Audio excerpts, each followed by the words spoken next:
Pernah kepikiran nggak, kenapa sih ada aturan? Nah, di balik setiap aturan, terutama dalam hukum Islam, ternyata ada sebuah filosofi yang dalam. Dan hari ini kita bakal bongkar kerangka etis yang jadi jantungnya. Oke, untuk bisa benar-benar paham, kita mulai dari pertanyaan yang paling dasar. Sebuah pertanyaan yang jujur aja mungkin sering banget kita pikirin soal hukum-hukum agama. Nah, ini dia pertanyaannya. Kenapa sih hal-hal ini dilarang? Apakah ini cuma sekumpulan aturan jangan ini, jangan itu, yang ya gitu aja, acak?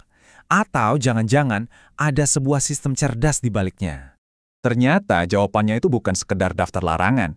Jauh lebih dari itu. Hukum Islam itu menawarkan sebuah kerangka kerja yang menyeluruh, sebuah sistem yang tujuannya pada dasarnya adalah untuk melindungi dan, ya, mengangkat harkat martabat manusia. Nah, disinilah kita ketemu sama konsep intinya. Al-Kulliyatu Al-Khamsah. Gampangnya gini, anggap aja ini sebagai 5 tujuan utama, 5 pilar yang dirancang untuk menjaga kebaikan kita semua dan mencegah hal-hal yang merusak. Gambar ini nunjukin kelima prinsip itu dengan jelas banget kan? Kelihatan banget gimana semuanya itu saling nyambung membentuk pondasi dari obrolan kita hari ini. Jadi ini bukan sekedar daftar, tapi sebuah jaringan yang saling menguatkan. Oke, sekarang kita bedah lebih dalam lagi. Soalnya kelima tujuan ini bukan cuman kayak daftar belanjaan aja gitu. Ada urutannya, ada semacam hierarki prioritasnya, dan ini penting banget. Nah, urutannya ini kuncinya. Coba bayangin deh kayak triase di UGD. Yang paling darurat diduluin. Pertama, menjaga agama, karena ini yang ngasih makna dan tujuan hidup. Dari situ baru kita bisa menjaga jiwa atau kehidupan itu sendiri, terus akal dan seterusnya. Jadi setiap level itu dibangun di atas level sebelumnya. Logis banget kan? Oke, kita mulai dari yang paling puncak. Gimana sih dua prioritas tertinggi ini, menjaga agama dan menjaga jiwa, kelihatan dalam praktiknya di dunia nyata? Kita mulai dari yang nomor 1, menjaga agama atau hifzu ad-din. Kenapa ini jadi yang pertama? Karena ya, ini tuh fondasinya. Fondasi untuk hidup yang punya tujuan. Ini bukan cuma soal hubungan kita ke atas sama Tuhan, tapi juga yang gak kalah penting, hubungan kita ke samping, sama sesama manusia. Inilah kompas moral yang jadi dasar dari masyarakat yang adil.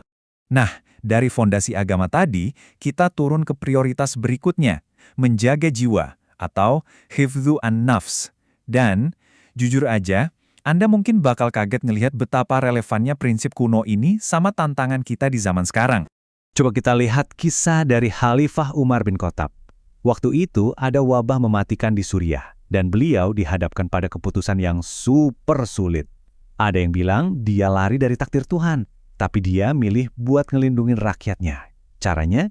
Dengan menerapkan prinsip karantina yang bisa kita baca di sini.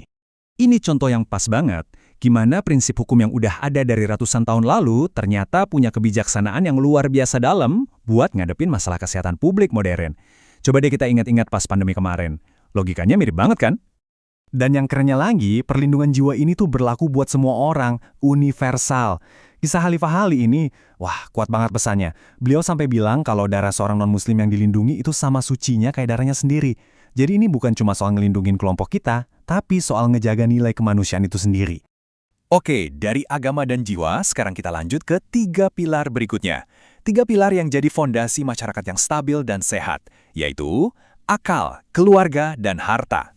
Kalau kita lihat sekilas, minum minuman keras sama mencuri, kan kayaknya 2 pelanggaran yang beda banget ya. Tapi, gambar ini justru nunjukin kalau dalam kerangka pikir ini, akar masalahnya tuh sama, melanggar prinsip-prinsip inti tadi. Coba kita bedah satu-satu. Logikanya jelas banget. Yang di kiri, larangan alkohol itu bukan cuma soal moral, tapi soal menjaga akal. Akal ini kan yang bikin Cika beda dari makhluk lain. Terus yang di kanan, larangan mencuri itu buat menjaga harta, biar stabilitas ekonomi terjaga. Dua-duanya penting banget buat masyarakat bisa berjalan dengan baik. Jadi, menjaga akal itu ternyata bukan cuma soal larangan loh, tapi juga ada sisi positifnya. Ini soal gimana kita menumbuhkan ilmu pengetahuan dan pemikiran kritis. Kutipan dari Khalifah Abu Bakar ini keren banget kan? Beliau secara terbuka minta dikoreksi kalau salah. Ini menunjukin budaya tanggung jawab intelektual yang dibangun di atas prinsip ini. Dan yang terakhir, kita punya menjaga keturunan atau hifdzu an-nasl. Ini juga bukan cuma soal punya anak ya, tapi lebih ke menjaga keutuhan unit keluarga. Keluarga kan ibaratnya batu bata dasar dari masyarakat. Jadi dengan memastikan garis keturunan yang jelas dan struktur keluarga yang stabil, tujuannya adalah menciptakan masyarakat yang kuat dan nyambung dari generasi ke generasi. Oke, sekarang coba kita mundur dikit. Kita lihat gambaran besarnya. Gimana kelima prinsip ini, agama, jiwa, akal, keturunan, dan harta, kalau digabungin jadi semacam cetak biru yang lengkap banget buat sebuah masyarakat. Jadi jelas ya, Al-Kulliyatul Al-Khamsah ini bukan sekedar daftar aturan yang kaku. Ini tuh sebuah kerangka kerja yang hidup, yang tujuannya simpel, mencapai maslahat atau kebaikan, dan mencegah mafsadat atau kerusakan. Intinya sih, untuk menegakkan keadilan, melindungi martabat manusia, dan akhirnya membangun masyarakat yang maju, di mana setiap orang bisa berkembang. Nah, itu tadi pembahasan kita soal Al-Kulliyatu Al-Khamsah. Sebagai penutup, kami punya satu pertanyaan buat Anda.